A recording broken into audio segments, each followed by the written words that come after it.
Hey guys, Lorrena Magaña here with new Filmmakers Los Angeles, coming to you from Cambridge, Los Angeles and West Hollywood. Today, I'm talking to feature film director Robert Roa and his lead actor, Jeff Pennington, about their new film, While We Were.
Say, ain't much to say.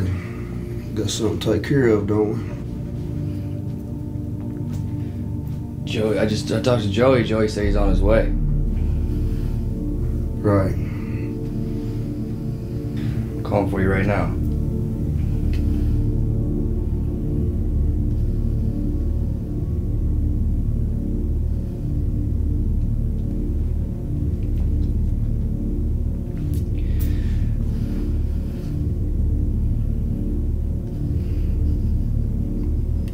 Well, if you want to walk out of here, you better get what you need to get organized very fucking fast, because you know what's going to happen.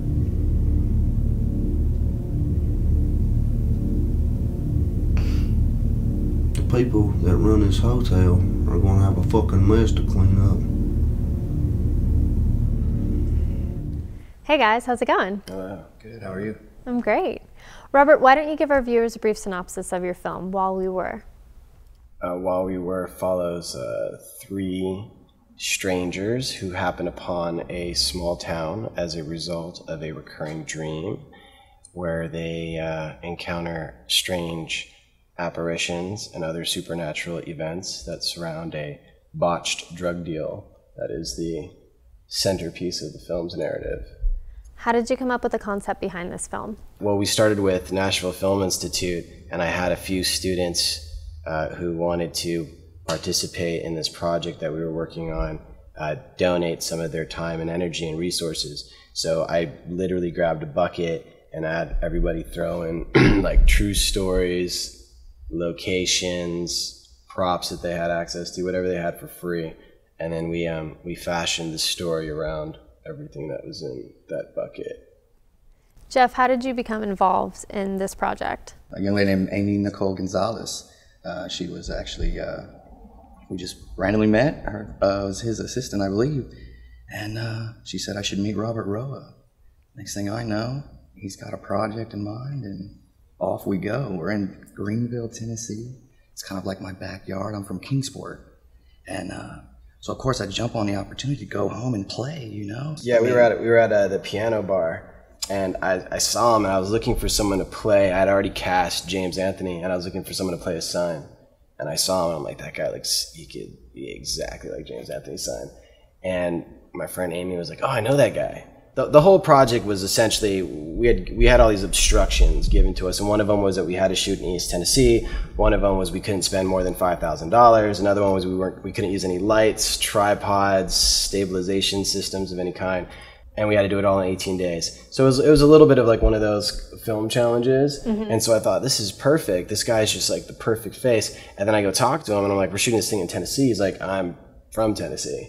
And I'm like, great, well, you can help also participate with like rounding up troops on the ground when we get there. And as it turned out, like he was able to take us deep into the trenches in certain parts of Tennessee, where we found real people who showed up with real guns, and Oh my gosh. despite the fact that we asked them to really not to. Yeah, to not to.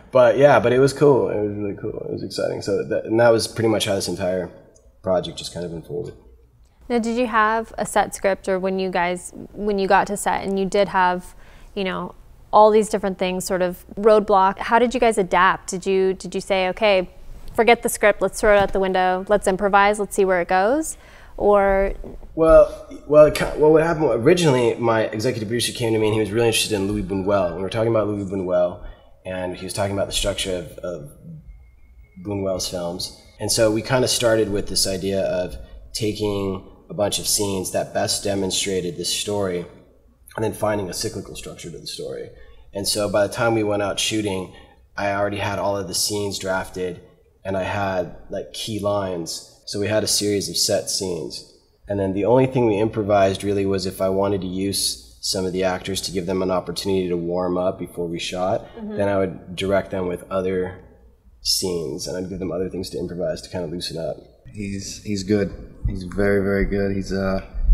He makes you feel comfortable working on the fly like that with just random people that maybe didn't understand anything about anything, right? And just working with that, and that worked. Oh, it was so amazing. did you feel like you grew more as an actor from this experience because you were shooting on the fly? You had to be so malleable. For sure. I mean, instantly, completely different than just staying on a stage. Completely different, right? Completely different. You got him and a camera, and you're looking around, you're like, okay, so here we go. You know, like, we're starting? Huh? We're already doing it, you know? Yeah, because you can't not be in that environment and not be a producer. I mean, essentially everybody who was there was a producer, and everybody who was there was an artist. Because literally, like, even the train shot, for example, I'm like, okay, we need to get this train shot. So we're like waiting for the train. I heard the train, and I'm like, all right, Jeff, we need to drive. So I mean, this guy now has to drive. We have to outpace a train, then we have to get ahead of it. And I'm like, look, you're gonna fucking jump out the car, and you're gonna smoke a cigarette. You're gonna stand right there. That's where the light's perfect. I'm gonna jump out the car. You guys move the car. Meanwhile, train's coming in, and so we didn't really have a whole lot of control. So everything was just constantly about adapting to our environment in that respect. It was like playing house outside, you know. So that train situation, we jump out, we barely make it, and those guys who did that whole thing, I don't even think they know that they were in a film ever. To this day. They had no clue. They had no idea we were there. And so it was great because I was just expecting the train to stop, and that's all I needed for my scene. But instead, these guys came off, and they kind of added this whole other element to the drama. I didn't want to interrupt this single take because I wanted it in a single take, but I wasn't anticipating these guys coming off.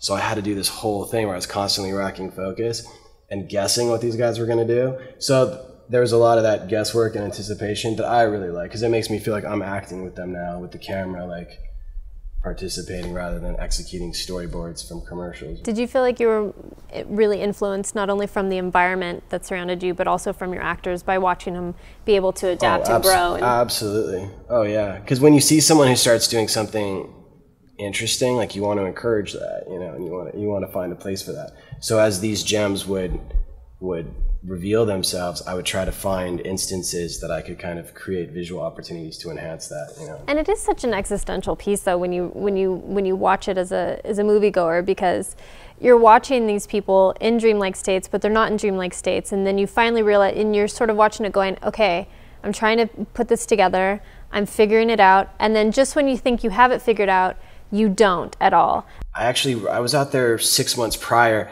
and I actually wrote the whole thing out in storyboard form and shot it on a still camera first, and then pitched it to my EP. So he saw the whole film done in stills, and then I came back and redid it again. And that's why, actually, there's a part in the film where Eric's character, the gentleman with the beard, when he first walks into the shed, his beard's like this big, and the shed's barely overgrown.